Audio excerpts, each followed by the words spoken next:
ना करेगी।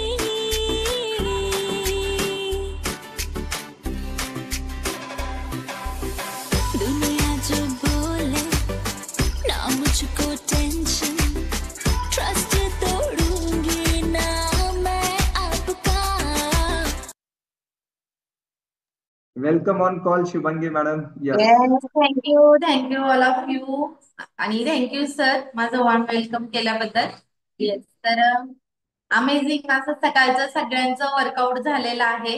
येस, आणि आता तुमची आपला वर्कआउट झाल्यानंतर आपला जो 20 मिनिटाच्या आत सकस संतुलित आहार घ्यायचा असतो, तर तो सकस संतुलित आहार बनवून सगळ्यांनी प्राईम टाईम साठी बसायचंय. आणि खास करून महिला, कारण आजचं सेक्शन आहे आपलं महिलांचं आरोग्य.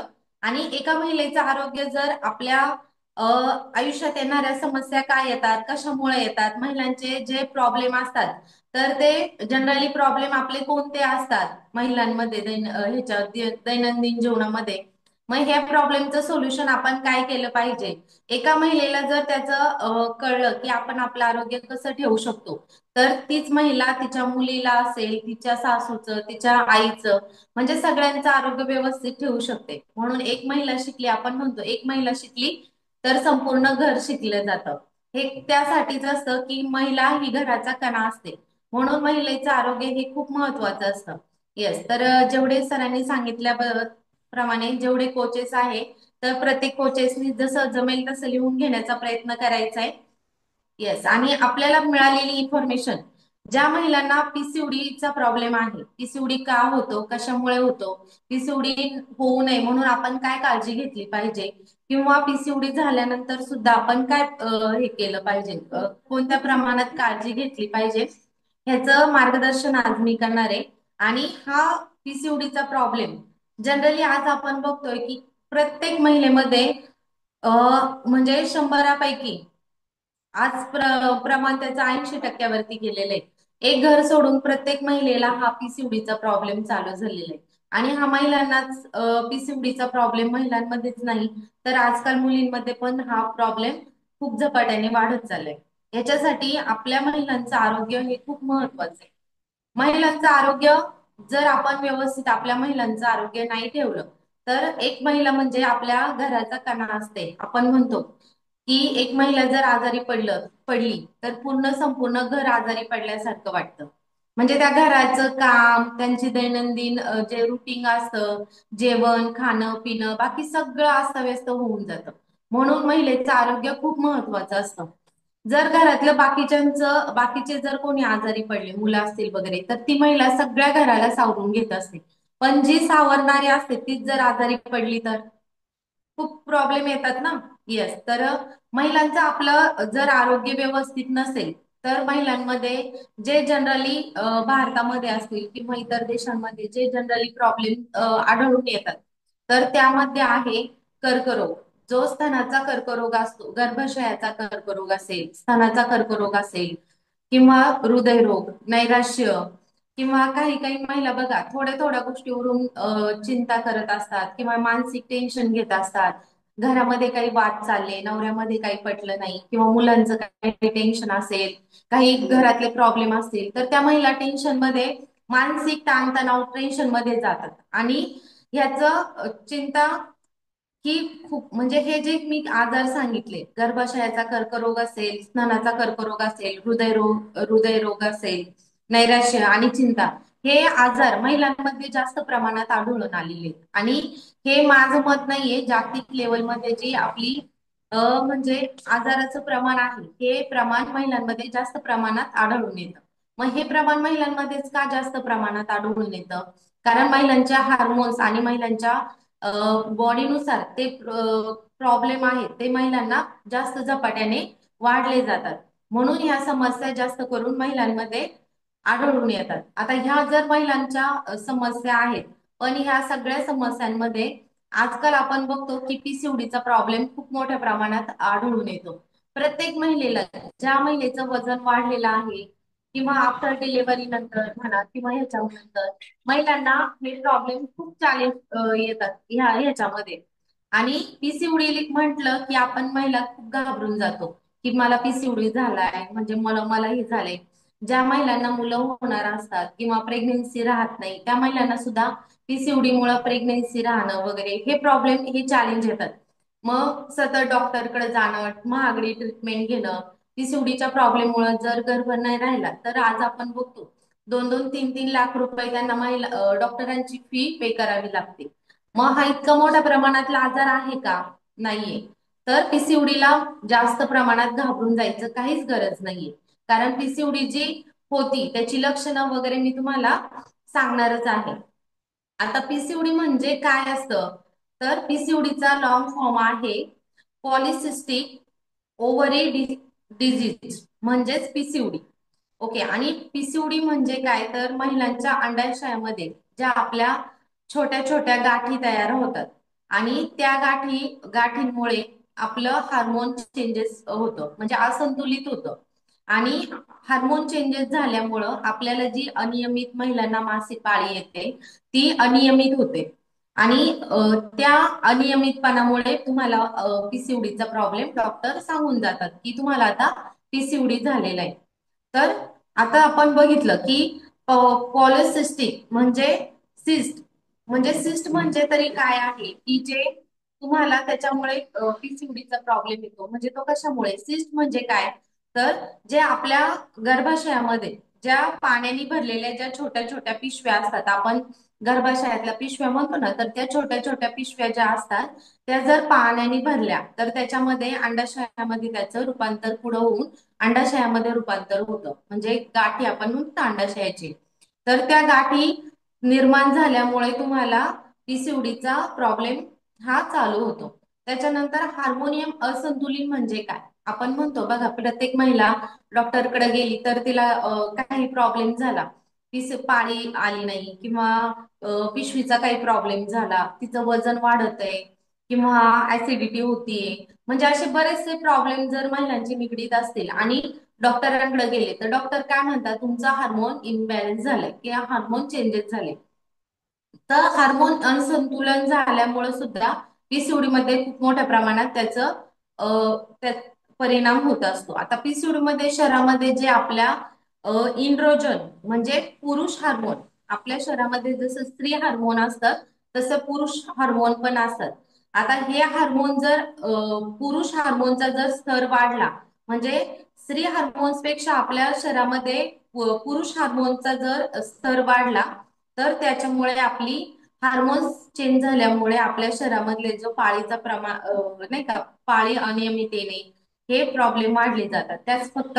त्याचप्रमाणे पाळी अनियमित येणे हाच प्रॉब्लेम नाही तर महिलांमध्ये वजन वाढणे, अ, चेहऱ्यावरती पिंपल्स वगैरे येणे हे प्रॉब्लेम सुद्धा पुढे जाऊन वाढले जातात. तर पीसीओडी मुळे आपल्याला कोणकोणते चॅलेंज येऊ शकतात? म्हणजे एखाद्या महिलेला जर पीसीओडी झालाय तर तिला कोणत्या कोणत्या प्रॉब्लेमला सामोरे जावं लागतं? तर पहिली गोष्ट पहिल्यांदा तर आहे अनियमित पाळी येणे. म्हणजे तुमची पाळी रेग्युलर येत नाही. महिन्यानी 2 महिन्यांनी जी 1 महिन्यानी रेग्युलर येते तीच पाळी तुमची 2-2, 3-3 महिन्यांनी पुढे येऊन जाते. किंवा पाळीमध्ये ब्लडिंग व्यवस्थित न होणे, जे आपण रेग्युलर जे असतात नियमितपणे जे हे होतं ते होत नाही, ब्लड सर्क्युलेशन होत नाही. मग त्याच्यामुळे पाळी अनियमित येते. त्याचप्रमाणे बघा पाळी जर अनियमित नाही आली तर काही महिलांना वान्स पण आपण म्हणतो ना मुलं न होणे या प्रॉब्लेमला पण सामोरं जावं लागतं. जर त्यांचा पीसीओडी खूप मोठ्या प्रमाणामध्ये असेल तर त्या महिलेला पुढे जाऊन हा पण प्रॉब्लेम फेस करावा लागतो. त्याचप्रमाणे वजन वाढणे.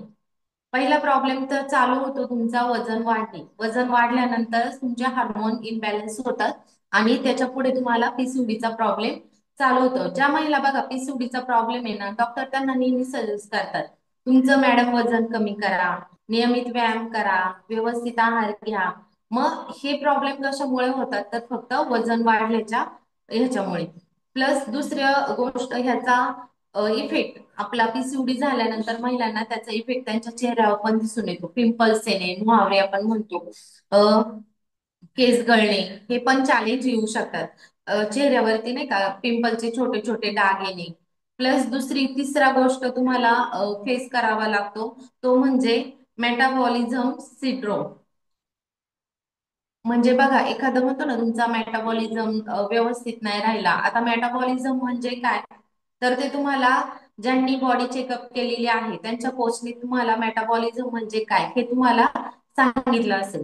येस. आणि त्याच्यानंतर पुढे जाऊन टाईप 2 मधला शुगर पण इन्क्रीज होऊ शकतो. जर म्हणजे पीसीओडी हा प्रॉब्लेम जरी थोडा छोटासा असला, आपल्याला फक्त काय वाटतं, आपल्याला पाळी अनियमित येते म्हणजे आपला पीसीओडी झालेला आहे. म्हणजे पाळी, महिला शक्यतो महिलांचं मानसिकता एकच असते की आपल्याला अनियमित पाळी येत नाही, पाळी व्यवस्थित रेग्युलर येत नाही म्हणजे पीसीओडी. पण ती एक पीसीओडी झाली तर कितीतरी प्रॉब्लेम घेऊन येते. म्हणून पीसीओडी प्रॉब्लेमला सुद्धा आपण हलक्यात घेऊ नये. कारण की पुढे जर आपण तिच्याकडे लक्ष नाही दिलं तर पुढे जाऊन तुम्हाला टाईप 2 चा शुगर असेल, म्हणजेच मधुमेह आपण म्हणतो, ते पण होऊ शकतं. पुढे जाऊन हृदयरोगाची पण त्याच्यात लक्षणं येऊ शकतात. हृदयरोग पण येऊ शकतो. येस. तर हा फक्त पीसीओडीचा पीसीओडीमुळे होणारे चॅलेंज आहे. येस. आता आपण म्हणतो ना की वांस पण काय येतं, तर काय होतं, ज्या वेळेस आपल्याला पीसीओडी प्रॉब्लेम होतो, म्हणजे जे आपल्या गर्भाशयामध्ये अंडाशय निर्माण होत असतात, तर त्या जे अंडाशयामध्ये ओपन होण्यामध्ये प्रॉब्लेम निर्माण होतात. आणि प्रॉब्लेम निर्माण झाल्यामुळे तुम्हाला प्रेग्नेन्सीला पुढे जाऊन प्रॉब्लेम येतो. आणि प्रेग्नेन्सी न राहिल्यामुळे पुढे जाऊन तुम्हाला वांस पण येऊ शकतं. येस. तर पण हे झालं पीसीओडीमुळे होणारे प्रॉब्लेम किंवा पीसीओडीमुळे कोणते कोणते चॅलेंज येऊ शकतात. तर मग ह्याच्यावरती प्रत्येक गोष्टीला काही ना काही उपाय असतो. जर ती एखादी गोष्ट झाली तर ती होऊ नये ह्याच्यासाठी पण आपण काळजी घेतली पाहिजे. आणि ती गोष्ट होऊ नये ह्याच्यासाठी पण काहीतरी उपाय असतात. फक्त ते उपाय आपल्याला खूप आपण काय करतो, डॉक्टरकडे जातो, गोळ्या खातो किंवा गोळ्यांनी आपली पीसीओडी बरी होतीये का हे बघतो. पण पीसीओडी प्रॉब्लेम तुम्ही नॅचरल पद्धतीने सुद्धा घरगुती काही उपाय केले, व्यवस्थित आपलं जे दैनंदिन दिनचर्या आहे महिलांची ती जर व्यवस्थित ठेवली तर त्यातून सुद्धा तुमचा पीसीओडीचा प्रॉब्लेम क्लिअर होऊ शकतो. आता महिला आपली स्वतःची काळजी घेतात का, नाही घेत. बघा, सकाळ सकाळ महिलांची इतकी धावपळ असती, नवऱ्याचा डबा द्या, मुलांचा डबा द्या, सगळ्यांना नाश्ता वेळेत द्या, नाश्ता झाल्यानंतर कपडे धुवून झाली पाहिजे, भांडी घासून झाली पाहिजे, म्हणजे घरातलं सगळं आवरलं पाहिजे. आणि ह्या गोंधळामध्ये पाणी भरणं असेल, मग ह्या कामांमध्ये आपण काय करतो, फक्त कामं पटापट आपली कशी उरतील आणि पटकन कामं कशी आवरतील ह्याच्याकडे महिलांचा कल असतो. मग ह्याच्यामध्ये सगळ्यांमध्ये आपण आपला नाश्ता सकाळचा व्यवस्थित करत नाही किंवा आपल्या जेवणाकडे आपण हेळसांड करत असतो फक्त कामांच्या ह्याच्यामुळे. मग कामाचा टेन्शन घेणं, त्याच्यामध्ये जेवण न करणं, जेव्हा सगळी कामं उरकतील तेव्हा निवांत झाल्यावरती मग आपण मस्तपैकी नाश्ता वगैरे घ्यायला, आणि नाश्ता पण काय, चपाती भाजी पोहे वगैरे मग जे तयार करून ठेवलेलं असेल ते आपण नंतर खायला घेतो. किंवा काही काही महिला काय म्हणतात, संध्याकाळची भाजी राहिलेली ती भाजी संपून जायला पाहिजे, सकाळीच खाल्ली पाहिजे, मग ती संध्याकाळचं शिळपाका असेल ते आपण खायला घेतो. आणि त्याच्यामुळे सुद्धा आपल्या आरोग्यावरती खूप मोठ्या प्रमाणात परिणाम होत असतो. आता आपण बघूया पीसीओडी मुळे काय काय म्हणजे पीसीओडीच्या ह्याच्यातून काय प्रॉब्लेम होतात हे तर आपण बघितले. मग पीसीओडी होऊ नये याच्यासाठी किंवा ज्यांना झालाय त्यांचा पीसीओडी आपण आणला पाहिजे ह्याच्यावरती आपण उपाय करणार बघणार आहोत. तर पहिली गोष्ट आहे, तुम्ही फळ फळभाज्या असेल, फळे असतील किंवा पालेभाज्या फळभाज्या असतील ह्याचं सेवन आपल्या आहारामध्ये रोज केलं पाहिजे. त्याचप्रमाणे दिवसभरामध्ये मिनिमम 300 ग्रॅम फायबर हे तुमच्या पोटात गेलं पाहिजे. आता फायबरचे सोर्स काय आहे, फायबर म्हणजे काय, तर काकडी, गाजर, टोमॅटो ज्या गोष्टीमधून तुम्हाला फायबर भेटतं असे फायबर युक्त पदार्थ तुमच्या जेवणातून गेले पाहिजे. आणि दिवसभर किती, तर 300 ग्रॅम फायबर आपल्या बॉडीला मिळालं पाहिजे. त्याचप्रमाणे जे प्रोटीन आपण म्हणतो, प्रोटीन पण खूप महत्वाचं आहे. योग्य प्रमाणात आपल्या शरीराला प्रोटीनची पण गरज असते, ते प्रोटीन सुद्धा आपल्या शरीराला मध्ये गेलं पाहिजे. त्याचप्रमाणे हिरव्या पालेभाज्या, आपण हिरव्या पालेभाज्या बघा, आज मार्केटमध्ये हिरव्या पालेभाज्या वगैरे भेटतात पण त्याच्यावरती औषधांची फवारणी वगैरे केलेली असते. पहिल्यासारख्या हिरव्या पालेभाज्या राहिल्यात का, नाही राहिलेल्या, बरोबर आहे.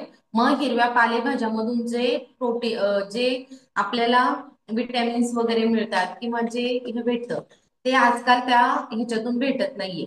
पण हिरव्या पालेभाज्या खाणं सुद्धा खूप गरजेचं आहे रोजच्या जेवणामध्ये. प्लस दुसरी गोष्ट म्हणजे बघा, आपण दिवसभर इकडचं तिकडचं खातो. पण संध्याकाळचं आपण काय करतो, सगळी लोक जेवायला असतात, मग चमचमीत बनवणं किंवा काहीतरी जास्त नॉनव्हेज वगैरे इथे बनवतो. मग संध्याकाळचं जेवण आपण दिवसभरामध्ये कामाच्या ह्याच्यामध्ये असतो, मग संध्याकाळचं जेवण काय भरपूर करतो, निवांत जेवायला टाइम भेटतो म्हणून भरपूर जेवण असतं. तर संध्याकाळचं जेवण सुद्धा आपण कमी प्रमाणात केलं पाहिजे, म्हणजे कमी आहार. येस, त्याप्रमाणे तुम्हाला तुमचं वजन मेंटेन ठेवणं खूप गरजेचं आहे. ज्यांना पीसीओडी आहे त्या पीसीओडीच्या महिलांनी स्वतःचं वजन मेंटेन ठेवणं खूप गरजेचं आहे. त्याचप्रमाणे संध्याकाळचं मी सांगितल्याप्रमाणे रात्रीचं कमी जेवण करणं. त्याच हे हे जर तुम्ही डाएट व्यवस्थित फॉलो ठेवले आणि रोजच्या रुटीन मध्ये तुम्ही जर हे थोडंसं व्यवस्थित पाळलं तर तुमचा पीसीओडी कमी होण्यासाठी मदत होऊ शकते. त्याचप्रमाणे आपण म्हणतो की आपण काय म्हणजे काय नाही खाल्लं पाहिजे. ज्या महिलांना पीसीओडी आहे तर त्या महिलांनी काय काय गोष्टी अवर्ज्य केल्या पाहिजेत, म्हणजे खाल्ल्या नाही पाहिजे.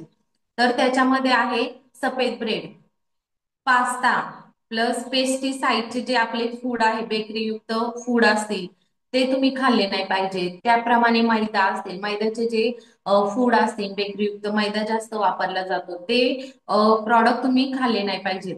का तर ह्या प्रॉडक्टमुळे काय होतं, तुमच्या बॉडीमध्ये जे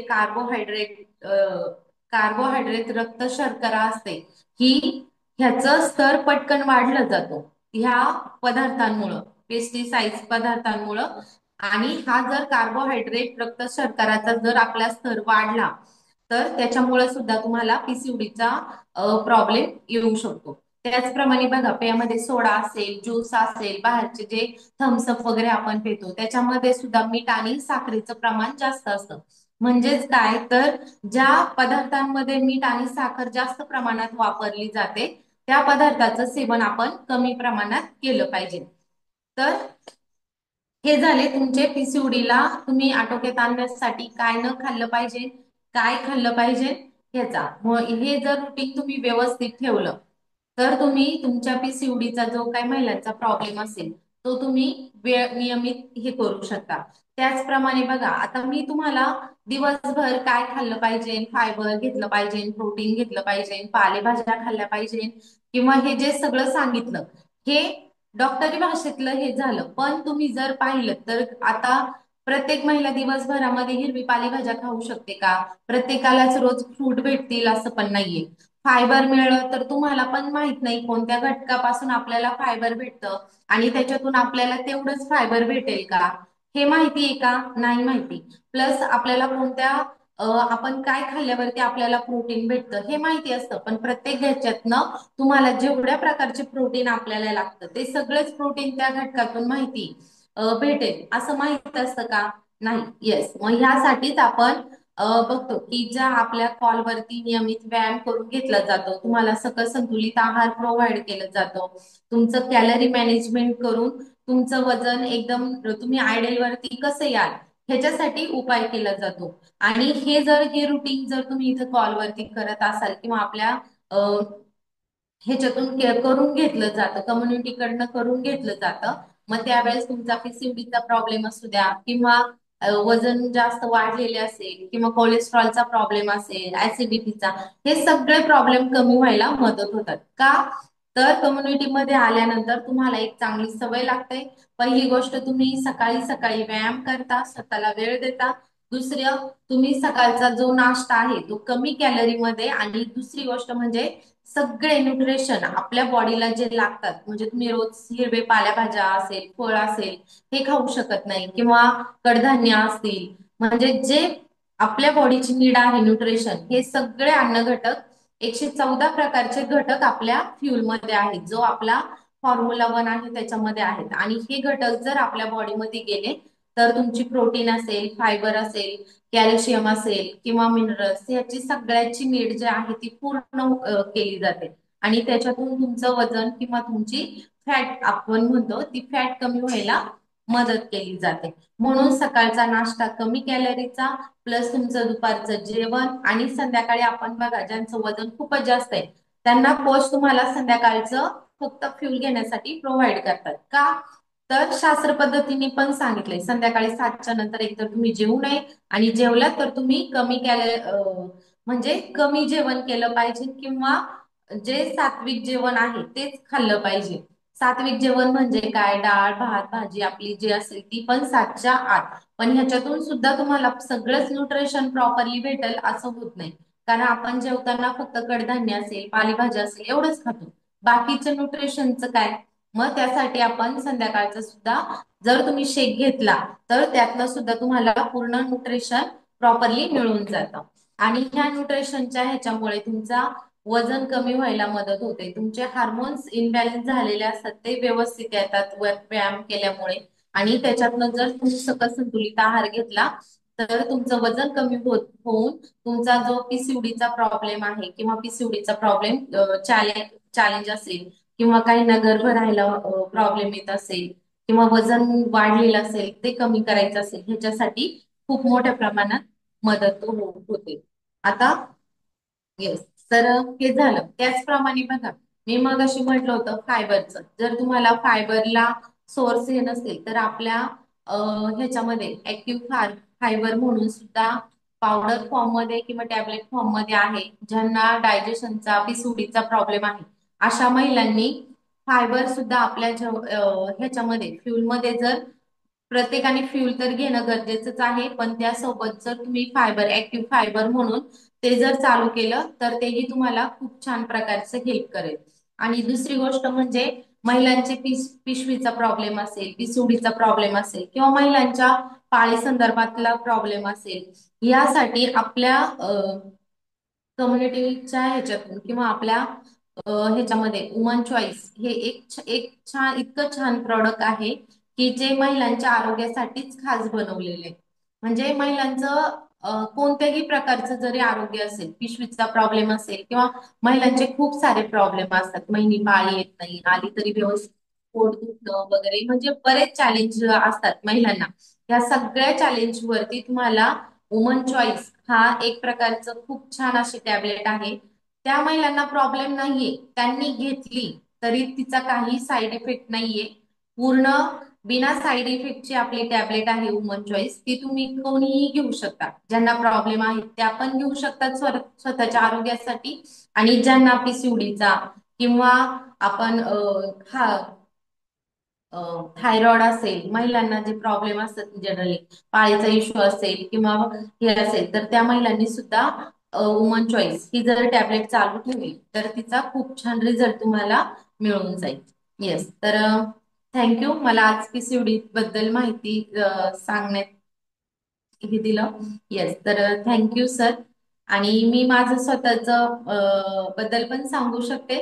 येस, तर मी ह्या कम्युनिटीला जॉईन होण्याचं कारण पण तेच होतं. मी म्हणजे माझा जो अनुभव असतो तो शेअर करताना मी प्रत्येक वेळेस सांगतच असते की माझं वजन वाढलं होतं आणि वाढलेल्या वजनामुळे सुद्धा मला पीसीओडीचा हा मला चॅलेंज चालू झाला होता.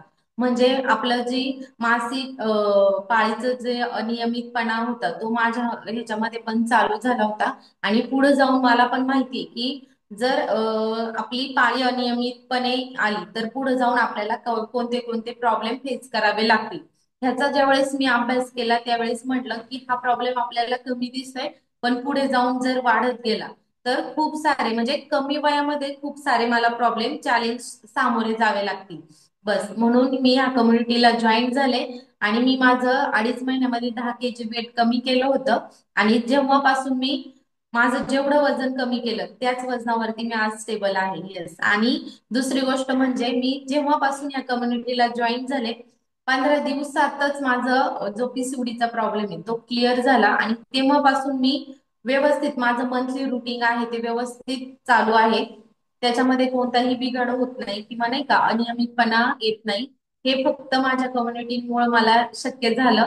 नाहीतर आजपर्यंत मी कोणते कोणते प्रॉब्लेमचे सामोरे गेले असते त्याचा मी पण हे करू शकत नाही. आणि दुसरी गोष्ट म्हणजे आपण बघतो की मी माझ्या मैत्रिणींचं पण बघितलं होतं.